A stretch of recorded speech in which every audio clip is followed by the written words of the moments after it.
ഓം ശാന്തി. ഇന്ന് ഈ വീഡിയോ ഞാൻ പറയാൻ നിൽക്കുമ്പോൾ ഞാൻ എടുത്തു പറയുകയാണ്, ഇന്നത്തെ ദിവസം ഞാൻ കണ്ടതായിരിക്കുന്ന വാർത്താ ചാനലിലെ ഒരു വാർത്താ ചാനൽ ഒരു ന്യൂസ് അഥവാ ഒരു ഇവൻ്റ് അതെൻ്റെ ഹൃദയത്തിനെ സ്പർശിച്ചു പോയി.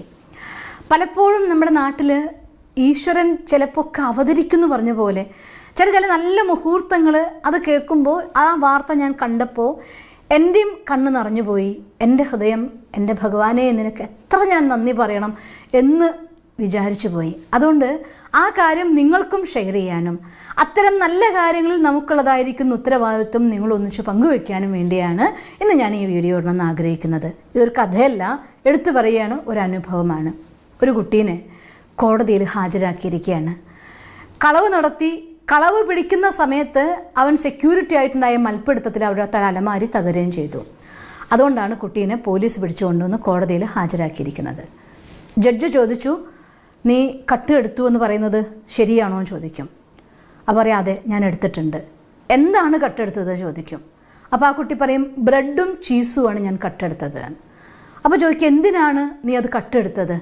അപ്പോൾ കുട്ടി പറയുകയാണ്, അത് എൻ്റെ അത്യാവശ്യമായിരുന്നു, അതുകൊണ്ടാണ് ഞാൻ എടുത്തത്. അപ്പോൾ പറയും, അത്യാവശ്യം നിനക്കത് ഉണ്ടായിരുന്നുവെങ്കിൽ നിൻ്റെ വീട്ടുകാരോട് ചോദിച്ചുകൂടായിരുന്നോ വാങ്ങിത്തരാമെന്ന് പറയാം ജഡ്ജ്.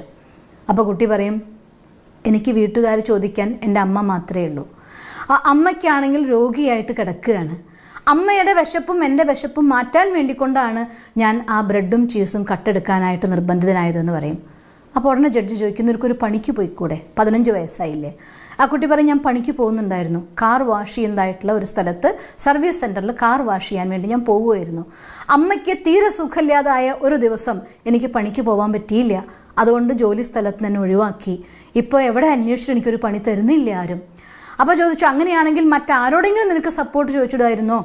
ഉടനെ കുട്ടി പറയും, ഞാൻ മറ്റ് പലരോടും ഞാൻ ചോദിച്ചു.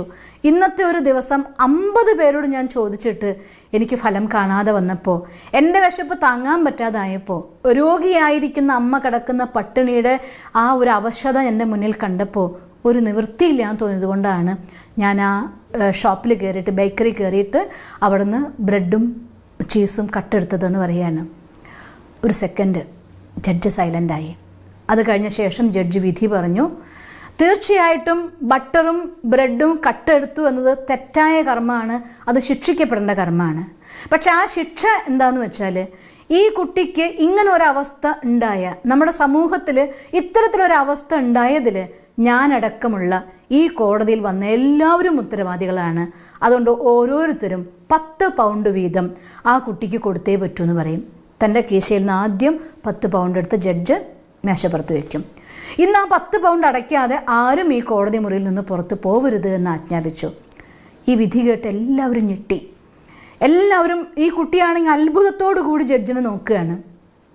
ജഡ്ജ് കൂട്ടിച്ചേർത്തു, ഇത്രയ്ക്കധികം വിശന്ന് വലഞ്ഞ ഒരു കുട്ടിക്ക് ഒരു ബ്രെഡും ചീസും കൊടുക്കാനായിട്ട് സമ്മതിക്കാതെ ആ കുട്ടിയെ കുറ്റവാളിയാക്കിക്കൊണ്ട് കോടതി മുറിയിലേക്ക് കൊണ്ടുവന്ന ആ ബേക്കറിക്കാരൻ 1000 പൗണ്ട് ശിക്ഷ അടച്ചേ പറ്റൂ. മാത്രമല്ല, എല്ലാവരും നീ കളക്ട് ചെയ്യുന്ന ഈ പൈസ ഈ കുട്ടിക്ക് വേണ്ടി, ഈ കുട്ടിയുടെ ആവശ്യത്തിന് വേണ്ടിയും അവരുടെ കുടുംബത്തിന് വേണ്ടിയും കൊടുത്തേ പറ്റൂ എന്ന്. ഈ വിധി കേട്ട് കഴിഞ്ഞപ്പോഴത്തേക്കും ആ കോടതിയിൽ നിൽക്കുന്നുണ്ടായിരുന്ന ഒരുപാട് പേരുടെ കണ്ണ് നിറഞ്ഞൊഴുകിപ്പോയി. ആ കുട്ടിയുടെ കണ്ണ് നിറഞ്ഞിട്ട് ആ കുട്ടിക്ക് മുന്നിലുള്ള ദൃശ്യങ്ങൾ കാണാതായിപ്പോയി. ആ ദൃശ്യങ്ങൾ കാണാതായിപ്പോയ നിമിഷത്തിലും അവൻ കാണുന്നുണ്ടായിരുന്നു കണ്ണട വെച്ചിട്ടുണ്ടായി ജഡ്ജ്. അതിൻ്റെ ഉള്ളിലൂടെ കണ്ണുനീര് ഒഴുകുമ്പോൾ അതിന് തടയാൻ പറ്റാതെ ജഡ്ജ് ആ കണ്ണട എടുത്തിട്ട് ആ കണ്ണുനീര് ഒപ്പുന്നത്. ഈ ന്യൂസ് കേട്ടപ്പോൾ എൻ്റെ ഹൃദയം ഒരു നിമിഷം പെടച്ചുപോയി. ഈശ്വരനോട് പറഞ്ഞു പോയി, ഭഗവാനെ, ഇത് തന്നെയല്ലേ നിൻ്റെ സാന്നിധ്യം?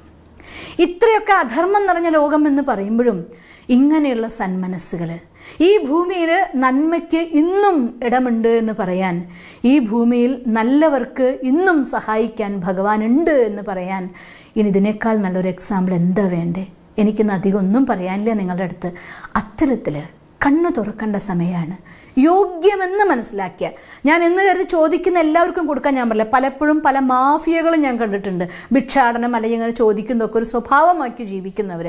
അങ്ങനെയല്ല, യോഗ്യത ഉണ്ടെന്നുണ്ടെങ്കിൽ അവരെ സഹായിക്കാനുള്ള ഒരു സന്മനസ്സ് നമ്മുടെയും ഉത്തരവാദിത്വമാണ്. ആ ഒരു ഉത്തരവാദിത്വത്തിലേക്ക് തോളോട് തോൾ ചേർന്ന് നിൽക്കാൻ നമ്മളെല്ലാവരും ഒരുപോലെ മുന്നോട്ട് വരണം. ഒപ്പം അങ്ങനെയുള്ള പട്ടിണിയും കോലവും ഈ ലോകത്തിന് ഇല്ലാതാക്കാൻ എന്തൊക്കെ നല്ല കാര്യങ്ങൾ നമുക്ക് ചെയ്യാൻ പറ്റുമോ ചെയ്യാൻ വേണം. അങ്ങനെ നിങ്ങൾക്കാകട്ടെ എന്ന് മാത്രം പറഞ്ഞുകൊണ്ട്, ഇത്രയും നല്ല ഒരു കാര്യത്തിന് കേട്ടപ്പോൾ എൻ്റെ ഹൃദയം തുടിച്ചുപോയി. ഭഗവാനെ നിനക്ക് നന്ദി. ഇനിയും ഒരുപാട് നല്ല ആത്മാക്കളും സന്മനസ്സുകളും ഈ ലോകത്തുണ്ടാവട്ടെ എന്ന് പ്രാർത്ഥിച്ചുകൊണ്ട് നിർത്തട്ടെ. ഓം ശാന്തി.